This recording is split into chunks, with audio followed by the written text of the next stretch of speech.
At the very center of Joseph Conrad's amazing novel is this one man, Jim. And Jim is an idealist, right? He's got these grand dreams of being a hero. But his whole life, his entire identity, it isn't going to be defined by those dreams. Nope. It's going to be defined by one single, absolutely shattering moment of failure. Now, the guy telling us this story, a sea captain named Marlow, he doesn't just watch Jim from a distance. He really connects with him. And he says this one line that just hits you. He was one of us. And just like that, the wall between the character and us, the reader, it just dissolves. It makes you realize that Jim's crisis, it isn't just his, it could be ours. It forces you to ask yourself, what would I have done? So, this is the big question, the mystery at the heart of the whole novel. Was Jim a hero who just got caught in one moment of weakness? Or was he really just a coward, hiding behind all these romantic dreams his whole life? To figure that out, well, we've got to look at the evidence. Okay, so our investigation starts with the one event that would haunt Jim for the rest of his days, the whole crisis that went down on the ship, the SS Patna. Seriously, everything hinges on what happened here. I want you to just picture this scene for a second. You've got this old, kind of rickety steamship, and it's packed to the gills with 800 pilgrims on a really sacred journey. The stakes could not be any higher. This isn't just some random trip. For a sailor, this is the ultimate test of your character. So in the dead of night, there's a sudden jolt, a huge crash. The crew immediately panics. They're convinced the ship is going down. And for Jim, this is it. This is the moment he's been dreaming of his whole life, his big chance to be a hero. But in all the chaos, he's trapped between his duty and his fear, and he makes a choice. He jumps. He abandons ship. And the real gut punch? The ship never sinks. Those 800 people he left behind, they get rescued, and his failure is just out there for the whole world to see. And right here, this is Jim's whole tragedy in a nutshell. I mean, his head was always filled with these heroic fantasies, these elaborate daydreams about how brave he was. But when reality finally showed up and said, okay, show me what you got, he completely folded. The dream just shattered against the cold, hard fact of his own fear. And the consequences, oh, they come down hard and fast. He's officially disgraced, his entire career is over, and the shame of the Patna becomes this ghost that literally follows him everywhere he goes. But hang on, how are we even hearing this story? This is super important. We are not getting a straight, objective, just the facts kind of account. The way we see these events is just as important as the events themselves. See, Conrad uses this really cool technique called a frame narrative. Basically, we're hearing Jim's story almost entirely from Marlow's point of view. Marlow is acting like a detective, piecing it all together, from chats, from letters, from rumors.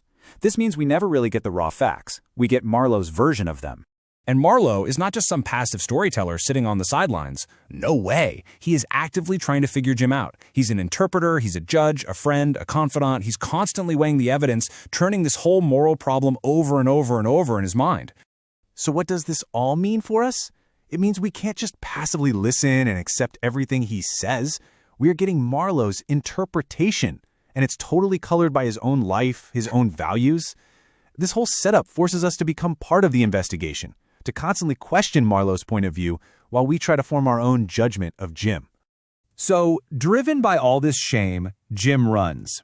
He just drifts from one port to another until, finally, he gets a chance to escape his past completely, in a place so remote it feels like it's on another planet. He finds this place called Patusan. It's this isolated, forgotten corner of the world, full of its own conflicts and dramas. But for Jim, this place is more than just a place to hide. It's a blank slate. It's a stage where he can finally write himself into that heroic role he always believed he was meant to play. And you know what? For a while, it actually works. He shows the exact kind of bravery and decisiveness that he lacked on the Patna, and he earns the trust of all the local people. He builds alliances, he brings peace, and they give him this new title, Tuan Jim, which means Lord Jim. He has finally become the hero of his own story. In Patusan, Jim's word is basically law. His honor, the very thing he lost on the Patna, is now the bedrock of this entire community's safety and stability. It really seems like the past is finally buried for good. But the past is never really buried, is it? It has a way of coming back. And for Jim, it resurfaces in the form of this ruthless pirate named Gentleman Brown, a man who is, in so many ways, Jim's dark reflection. I mean, these two guys are like looking in a twisted mirror. They're both romantics, right? Both driven by this thirst for adventure that's outside the lines of normal society. But where Jim is desperately trying to live by some code of honor, Brown isn't bound by anything except his own selfish desires. He's kind of what Jim could have become without a conscience. And Brown's real weapon isn't a sword or a gun, it's his mind. He's got this incredible ability to see right into Jim's weakness. And he confronts him with the exact moral crime of the partner, that selfish need to save your own skin no matter the cost. By saying that one thing, Brown holds up a mirror to Jim's deepest, darkest shame, and you can just see Jim flinch. Haunted by this whole confrontation, Jim makes a fateful call. He decides he's going to show mercy to Brown, and that one choice kicks off a final, tragic series of events. Jim's romantic idealism, it turns out to be fatal. He lets Brown and his crew go free, and Brown, a guy with zero honor, repays that mercy with pure bloodshed. He ambushes the people of Patasan, and among the dead is Dine Warris, the chief's own son and Jim's best friend. The very honor that Jim used to build this community has now become the thing that destroys it. So now Jim has the ultimate choice to make. He could run again, just like he ran from the Patna. But he doesn't. This time he walks, completely unarmed, to face Doraman, the grieving father, and he takes full responsibility for what happened. Doraman just raises a pistol and executes him on the spot. And this final moment is where the novel's deep mystery really lives. He doesn't run from his failure this time. He faces it head on. But is that the ultimate act of courage? A man finally living up to his own code?